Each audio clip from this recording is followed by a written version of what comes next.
Labadiena. Labadiena. Šiandien kalbame su gydytoja akušerė, ginekologė, medicinos mokslų daktarė Lina Mockevičienė. Gydytoja, norime kalbėtis galbūt daugeliui moterų netokia patogia, bet labai aktualia tema PMS. Kaip jį išgyventi, ar su juo susigyventi? Šiandien į šį klausimą su jūsų pagalba norėtume atsakyti šiek tiek plačiau. Galbūt galite pasidalinti, kokie dažniausiai yra sutinkami PMS simptomai pas moteris, ar ne? Šiandieną mūsų pokalbio pradžioje aš išgirdau klausimą, ar galite papasakoti apie priešmenstruacinio sindromo mitus. Ir aš paneigiau ir pasakiau, kad tai ne mitai, o tai yra tiesa. Iš tikrųjų, priešmenstruacinio sindromo yra daug požymių ir juos galima lengvai paaiškinti dėl hormonų svyravimo, tai progesterono ir estrogeno kiekio sumažėjimų. Ir iš tikrųjų prieš menstruacijų metu, tai yra maždaug likus 10-14 dienų iki mėnesinių, moteris gali jausti daugybę simptomų. Vienoms moterims šitie simptomai yra mažiau išreikšti, kitoms moterims jie yra labai stipriai išreikšti. Ir tokie epitetai, kaip kad moteris sužvėrėja, moteris pasidaro piktos, tai iš tikrųjų tai yra tiesa ir tai yra ne mitai.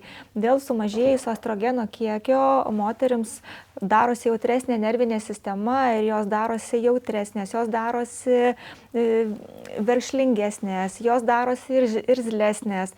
Taip pat dėl padidėjusio progesterono kiekio moterims kaupiasi skysčiai. Sako moteris, aš priaugu 2 kg prieš menstruacijas. Tai iš tikrųjų jos nepriauga svorio, bet iš tikrųjų kaupiasi skystis. Ir kuomet ateina mėnesinės, skystis išsivaikšto ir moteris tarsi tuos 2 kg numeta. Taip pat moteris skundžiasi labai jautriomis krūtimis. Tai labai lengvai paaiškinama yra estrogeno kiekio sumažėjimu. Kitoms moterims pučia pilvą, kitoms moterims skauda pilvą. Taip pat yra sutrikęs miegas. Kitos moteris teigia, kad jos negali susikoncentruoti, kad joms yra energijos stoka. Taigi prieš menstruacinių laikotarpių aš patarčiau moterims tą visą 10-14 dienų laikotarpį išgyventi ramiau, savo labai didelių tikslų neužsiduoti, jeigu jos jaučia prieš menstruacinius simptomus. Ir simptomų yra begalės. Ir iš tikrųjų, jeigu moteris jaučia prieš menstruacinius simptomus, tai nereikia kentėti, nereikia susigyventi su jais, tiesiog žinoti, kaip juos valdyti, o tam gali padėti specialistas. Tai matome, kad tai nėra mitai, tai yra realybė, ar ne? O ar dažnai moteris kreipiasi pajutę prieš menstruacinius simptomus, ar jos ieško sprendimo, ar vis dėlto dar tai yra tokia tema tabu ir apie tai mes nelabai linkusios esam kalbėti ir dalintis? Kažkurį laikotarpį buvo tikrai šita tema mažiau diskutuojama ir moterys neturėjo pakankamai žinių ir turbūt buvo linkusios apie tai nutylėti. Smagu pasidžiaugti, kad dabar žiniasklaidoje yra apie tai daugiau kalbama. Taip pat yra dirbtinis intelektas, kuris moterims padeda, ar ne, ir iš tikrųjų ir tai yra gerai, jeigu mes naudojame jį tinkamai. Tai paskutiniu metu moteris yra linkusios daugiau kreiptis ir daugiau užduoti klausimų. Ir žinoma, mes gydytojai stengiamės konsultacijos metu paklausti apie moters savijautą, apie jos pokyčius menstruacinio ciklo periodu. Noriu pasidžiaugti, atsakant į jūsų klausimą, kad paskutinių kelių metų bėgyje moteris kreipiasi daugiau, bet ši problema yra linkusi nuvertinti. Kaip jau ir kalbėjome pokalbio pradžioje, tai yra galvojama apie nebūtus dalykus ir šiek tiek turbūt apie moterų emocinius nukrypimus ir emocinius šuolius, kad tai nereikėtų priimti už labai didelę problemą ar ligą. Iš tikrųjų yra priešmenstruacinio sindromo diagnozė, yra toksai pavadinimas, kada mes netgi įrašome TLK kodą ir tai yra liga ir kiekvieną ligą, taip ir šią ligą reikia tirti ir ištyrus skirti atitinkamą gydymą arba stipresnį, arba intensyvesnį. Kartais užtenka tiesiog gyvenimo būdo korekcijos, kartais reikalaujama yra papildų skirimas, o kartais iš tikrųjų reikalaujamas ir specifinis gydymas. Nes ir noriu klausti, ar vis dėlto tas PMS yra laikomas norma, ar tai yra visgi signalas, kad mūsų organizmui yra sunku prisitaikyti prie hormoninių pokyčių, ką vat jūs ir minėjote apie estrogeną, progesteroną, ar ne? Jeigu priešmenstruacinis sindromas neveikia neigiamai gyvenimo kokybės ir jeigu moteriai tai yra normalu susitaikyti su visais priešmenstruacinio sindromo pokyčiais ir jei tai nekelia didelio distreso tiek asmeniniam gyvenime, tiek darbinėje veikloje, tai aš tiesiog turbūt patariu koreguoti gyvenimo būdą kažkiek, tai duodu tokius lengvus patarimus, patariu kokius naudoti papildus ir tikriausiai mūsų pokalbis šią temą yra baigiamas. Jeigu moteris skundžiasi, kad priešmenstruacinio sindromo visi nusiskundimai neigiamai veikia gyvenimo kokybę ir jeigu jinai tiesiog negali tas 10 dienų egzistuoti, gal sunku įsivaizduoti, bet kai kurios moteris skundžiasi, kad tas 10 dienų bėgyje iki tol, kol joms atsiranda mėnesinės, moteris tiesiog stengiasi prakentėti, stengiasi egzistuoti ir kažkaip tai tą laikotarpį išlaukti ir išgyventi. Tai tokiu atveju vienareikšmiškai yra skiriamas gydymas, visų pirma, aišku, prieš tai atlikus hormoninius tyrimus.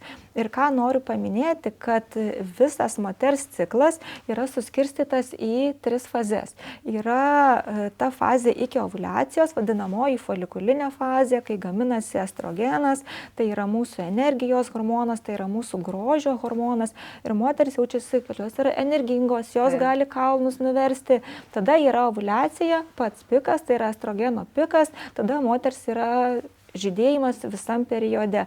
Na ir po ovuliacijos, maždaug likus 10-14 dienų iki menstruacijos yra progesteroninė fazė, kada ženkliai sumažėja estrogeno ir dėl to moteris skundžiasi visais PMS simptomais. Tačiau dar ką reikia žinoti, kad likus maždaug 2 dienom iki mėnesinių, tai yra tik susergant, yra staigus estrogeno ir progesterono kritimas žemyn. Tai nėra nei progesterono, nėra nei estrogeno. Tai šitos 2 dienos yra sunkiausios moters gyvenimo laikotarpiai ir jos sako, aš susproksiu, aš negaliu, man yra taip blogai. Tai va, tą laikotarpį reikalinga gydyti ir koreguoti. Nes kaip tik ir norėjau klausti, ar vis dėlto visada tiesiog reikia PMS kentėti, ar jį galima palengvinti, o gal ir visiškai išvengti. Tai ką jūs ir minėjot, kad skiriant gydymą, atitinkamus galbūt papildus, ar ne, tai tų simptomų jos galima sumažinti, išvengti, palengvinti. Išvengti tikriausiai niekada nepavyks, bet palengvinti su jais susigyventi. Palengvinti. Kiek mes čia turime to gražaus savo žydėjimo. Pusę mėnesio, kada žydimo, pusę mėnesio, kada ruošiamės. Ir iš tikrųjų priešmenstruacinis sindromas yra plačiai paplitęs. Turbūt lengvus priešmenstruacinio sindromo simptomus jaučia apie 80% moterų. Tai manau, kad yra labai daug, turbūt kas antra moteris praktiškai jaučia. Na, o tokius jau stipriai išreikštus simptomus tai jaučia apie 30% moterų. Tai irgi yra labai didelis skaičius, tai ar ne? Didelis skaičius. Kas trečia moteris jaučia daugybę priešmenstruacinio simptomo požymių ir susigyventi su tuo tikrai nereikia. Aišku, daug yra ir teisingos informacijos, ar ne, kurios mes galime surasti skaitydami, bet tikslingiausia yra pasitarti su gydytoju, kuris žino, kaip padėti, nes moters menstruacinis ciklas gali svyruoti nuo 25 iki 35 dienų. Tai yra 10 dienų svyravimas ir kaip tai žinoti, kada ta pagalba yra efektyviausia. Na, iš tikrųjų, prieš menstruacinio sindromo laikotarpiu tai reikėtų neturėti didelės fizinės veiklos, nereikėtų užsiimti didelių jėgos pratimų, ar ne, kaip aš sakau, tiesiog kažkokius tai relaksacinius pratimus, tokius kaip joga, kaip vandens terapija, lengvus simptomus. Taip pat reikėtų rinktis maistą, mažiau kaloringesnį, lengvesnį maistą, nes linkę skysčiai kauptis, organizmas linkęs dėti kalorijas, kaupti kalorijas, na ir padėti savo ne tik gyvenimo būdų, bet ir papildais. Yra tikrai labai daug papildų, kurie stimuliuoja visą estrogenų progesteronų sintezę ir padeda palengvinti simptomus. Ir tai yra moksliškai įrodyta, yra atlikti tyrimai, studijos, kurios rodo, kad papildų naudojimas, koreguojant gyvenimo būdą, koreguojant mitybą, ženkliai palengvina, o gal ir visiškai išsprendžia priešmenstruacinio sindromo požymius ir visus nusiskundimus. Tai va tokiais kasdieniais sprendimais, kaip mes galime padėti, ar ne, lengviau moteriams išgyventi PMS laikotarpį, tai ką girdžiu, jei dar papildykit, ar ne, tai lengvas sportas, Taip, mityba, taip. poilsis, laikas savo. Miego režimas iš tikrųjų labai svarbu. Taip, miego režimas ir jeigu reikia, pasikliaujame papildų pagalba, kas jaučia tokius stipresnius, o kaip kalbam, kad kas trečia moteris jaučia labiau išreikštus simptomus. Taip, taip. Kartais prireikia ir hormoninio gydymo. Taip, tai va, aš ir noriu klausti, o ką jūs galėtumėte pasakyti moterims, kurios kiekvieną mėnesį mano, kad taip jau turi būti, niekas nepasikeis, tema yra tabu, sprendimų nėra. Tai ar yra tų sprendimų? Tai tikrai sprendimų yra ir sprendimų yra labai paprastų ir elementarių ir tos moteris, kurios galvoja, kad pakentėsiu, tai reikia keisti požiūrį. Kai moteris laiminga namuose, tai visa šeima laiminga, tai tikriausiai su šita taisyklė vadovaujantis reikia galvoti apie save ir padėti savo. Ir jeigu moteris nežino, kaip teisingai pasirinkti preparatus, tiesiog kreiptis pas specialistą. Ar galite dar plačiau pakomentuoti apie gerai žinomą skaistminio ir agurklės naudą, būtent malšinant PMS simptomus? Tai yra auksinis standartas. Auksinis standartas medicinoje reiškia, kad tai yra pagrindinis rekomenduojamas gydymo būdas išvengti tam tikries simptomams. Tai būtent skaistminio ekstraktas, agurklė yra gerai žinomos žolinės medžiagos, kurios padeda sukontroliuoti priešmenstruacinio sindromo požymius ir tai yra pagrįsta labai elementariais veiksniais. Tai visų pirma, tai šios medžiagos jos kontroliuoja prostaglandinų sintezę. Jos yra atsakingos už pagumburio, už hipofizės ir už visos ašies lytinių hormonų sintezės. Tai jos reguliuoja, apie tai jau kalbėjau šiandieną viso pokalbio metu, estrogeno ir progesterono išskirimą. Tai yra skatina šitų hormonų atsiradimą, nes laikotarpiai iki mėnesinių ženkliai sumažėja estrogeno ir galiausiai prieš pat menstruaciją sumažėja ir progesterono. Tai tiek agurklė, tiek skaistminio ekstraktas, jisai būtent padeda sureguliuoti šių hormonų sintezę. Taip pat yra žinoma ir kita nauda, kuri pasižymi melatonino sintezę. Kaip mes žinom, melatoninas yra atsakingas už miegą, už ramybę, ar ne, už mūsų gerą emociją. Na ir taip pat turi į kraujotaką veikiančių teigiamų savybių. Taigi visos šitos savybės, jos būtent ir padeda draugauti ir sumažinti neigiamą PMS sindromo poveikį moters organizmui. Dar viena netokia patogi mitais apipinta, bet taip pat matome labai aktuali moterų pasaulyje tema, tai yra šlapimo takų infekcijos. Kaip jas atpažinti, kokie simptomai dažniausiai vargina, kada turime šlapimo takų infekcijas? Šlapimo takų infekcijos yra labai dažnos tarp moterų ir kas yra įdomu, kad šlapimo takų infekcijos yra ženkliai dažniau pasitaikančios moterų tarpe lyginant su vyrų. Tai žinoma dėl anatominių organizmo savybių. Jeigu tarp vyrų maždaug skaičiuojama 12% šlapimo takų infekcijų, tai moterų tarpe siekia apie 60%. Tai yra ženkliai didesnis skaičius. Kodėl? Tai galiu labai elementariai atsakyti, todėl kad šlapimo takai siejasi su virškinamąja anga, tai yra su virškinamuoju traktu ir su makštimi. Tai dėl to moterims yra dažniau pasireiškianti ši problema ir bent vieną kartą gyvenime apie 60% moterų turi šią problemą. Ar moteris linkusios apie tai kalbėtis? Tai yra viena iš rečiausiai pasitaikančių temų, apie kurias kalba moteris ir turbūt antroje vietoje tai yra lytinių santykių kokybė. Na, moteris galvoja, kad tai yra gėda, kad tai yra nesmagu kalbėtis apie šlapimo takų infekcijas. Gydytoja, ar galėtumėt pakomentuoti, kokie visgi yra pagrindiniai šlapimo takų infekcijos simptomai? Kartais šlapimo takų infekciją sunku atpažinti ir tai gali imituoti ir makšties infekcijos požymius, tačiau pagrindiniai standartiniai požymiai tai yra dažnas šlapinimasis, skausmingas šlapinimasis ir moteris jaučia nepilno pasišlapinimo jausmą. Jos teigia, kad dažnai nori eiti į tualetą, nuėjo į tualetą, nori vėl sugrįžti šlapintis. Taip pat yra būdingas deginimo jausmas šlapinantis, perštėjimo jausmas šlapinantis, gali būti ir kartu pakilusi temperatūra, taip pat gali būti ir pilvo skausmas, tačiau tai jau yra vėlesnės stadijos, ar ne? Pačiose pirminėse stadijose skausmingas dažnas šlapinimasis, dar kitaip vadinamas yra dizurija, kuris gali būti kartais ir su kraujo priemaiša. Ar dažnai moterys kreipiasi su šlapimo takų infekcijomis, ar kadangi kaip ir kalbame, kad tai šiek tiek gėdinga tema, jos ieško sprendimų pačios?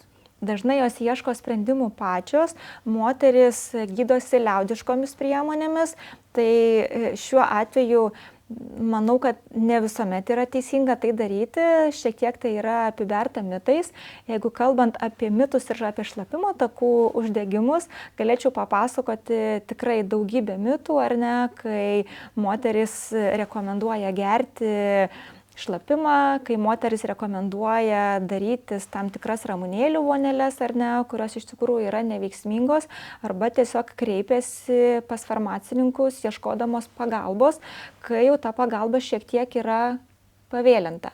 Tai dėl šlapimo takų uždegimų moteris dažniau kreipiasi jau vėliau, vėlesnėse stadijose. Ar tiesa, kad cistitas dažnai tampa ir ne vienkartinė problema, o tokia besikartojančia?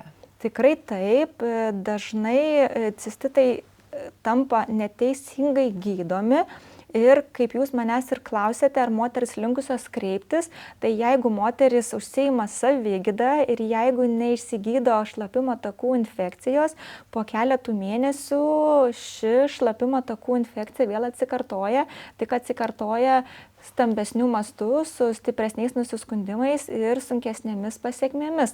Taip pat priklauso nuo, aišku, amžiaus tarpsnio, priklauso nuo moters imuninio atsako, nuo gretutinių ligų ir vaistų vartojimo.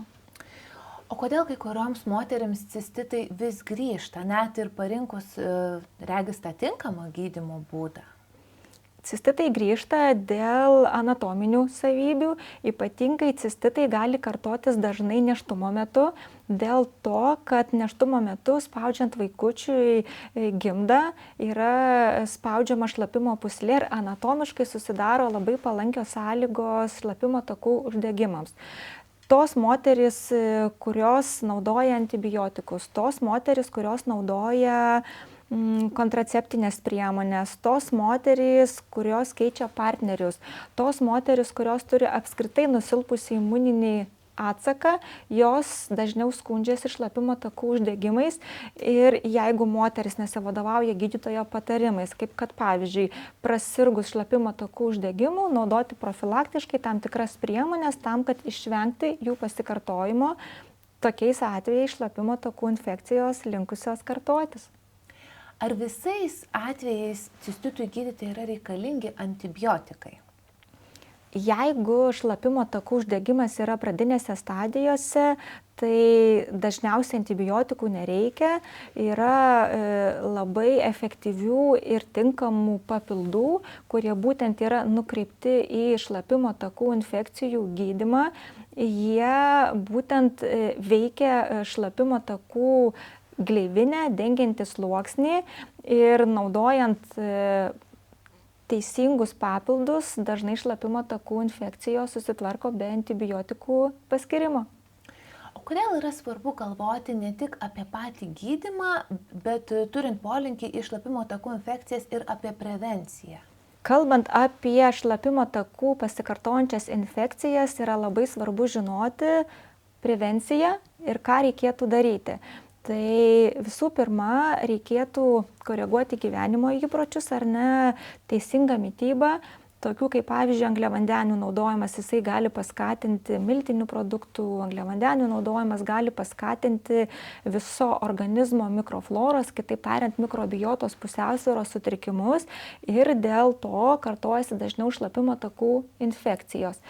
Kas tai yra šlapimo takų infekcija? Šlapimo takų infekcija susiformuoja tada, kai kažkokie tai patogeniniai organizmai, bakterijos prisikabina prie šlapimo takų sienelės, ją dirgina ir sukelia šlapimo takų infekcijas. Tai tam, kad išvengti patogeninių organizmų prisikabinimo prie sienelės, tam reikalinga viso organizmo mikrobiotos palaikymas. Tai tokie veiksniai, kaip kad pavyzdžiui lytinių partnerių kaita ar ne, jau nekalbu apie lytiškai plintančių infekcijų perdavimą, bet ir apie visos mikrobiotos pusiausvyros sutrikimus. Taip pat apie tinkamą higieną. Moteris turėtų teisingai praustis intimes vietas. Jos turėtų žinoti, kad reikėtų praustis ne iš apačios į viršų, o iš viršaus žemyn. Reikia viską nuprausti. Taip pat yra labai svarbi ir apatinių priemonių naudojimas, tai neturėtų būti sintetinis trikotažas. Taip pat svarbu žinoti ir miego higieną, mitybos higieną. Kalbant apie menstruacinį kraujavimą, tai nereikėtų naudoti intimiai visai higienai tamponų, arba jeigu jau moteris naudoja tamponus, tai reikėtų juos keisti dažnai kas kelias valandas. Taip pat ir įklotų naudojimas menstruacijų metu. Nereikėtų naudoti kasdieninių higieninių įklotų, kurie sutrikdo deguonies pernešimą tiek į makštį, tiek į išeinamąją ar ne visą sritį ir tiek į šlapimo takus, kadangi sutrikus deguonies pernešimui sutrinka mikrobiotos visa pusiausvyra. Na ir aišku, antibiotikų naudojimas, toliau visų vaistų naudojimas, visų lėtinių ligų korekcija, na ir apskritai viso gyvenimo būdo teisingo parinkimas. Nereikėtų galvoti, kad šlapimo takų uždegimas tai yra izoliuota liga ar ne, o visa kita nėra svarbu. Visi gyvensenos faktoriai yra svarbus. O gydytoja, ar galėtumėte pakomentuoti, kaip veikia medžiagos demanozė ir prontocianidinai iš spanguolių, neleidžiančios bakterijoms prisitvirtinti prie šlapimo takų? Demanozė yra gerai žinomas preparatas, gerai žinoma medžiaga, kuri padeda tiek padėti pasveikti, tiek išvengti pasikartojančių šlapimo takų uždegimų. Demanozė padeda bakterijoms prisijungti prie jos ir neprisitvirtinti prie šlapimo takų sienelių, na ir to pasekoje būti bakterijoms išplautoms su šlapimu. Viena iš dažniausiai pasitaikančių priežasčių šlapimo takų infekcijoms tai yra tokia bakterija Escherichia coli. Escherichia coli yra virškinamo trakto bakterija ir ji dažniausiai dėl anatominių savybių, kaip ir pasakojau, ar ne, keliauja iš virškinamo trakto į šlapimo takus ir būtent šlapimo takuose jungiasi prie epitelio ir sukelia šlapimo takų uždegimą. Apskritai visas šlapimo takų uždegimas yra susijęs su tuo, kad bakterijos keliauja nuo odos, nuo makšties ar nuo šinamosios angos ir prisitvirtina prie šlapimo takų sienelės. Tai būtent tos medžiagos, kurios jūs manęs klausėte, jos padeda tom bakterijom neprisitvirtinti ir tiesiog būti išplautoms su šlapimu iš organizmo.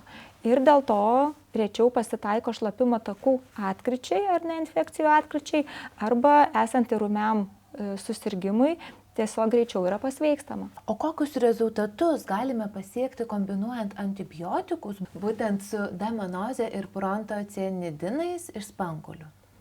Prontocianidinai ir demanozė kartu derinyje su antibiotikais padeda pasiekti ženkliai geresnių rezultatų, padeda pasiekti atkryčių, nes kaip žinia ir naudojant antibiotikus pasikartoja šlapimo takų uždegimai.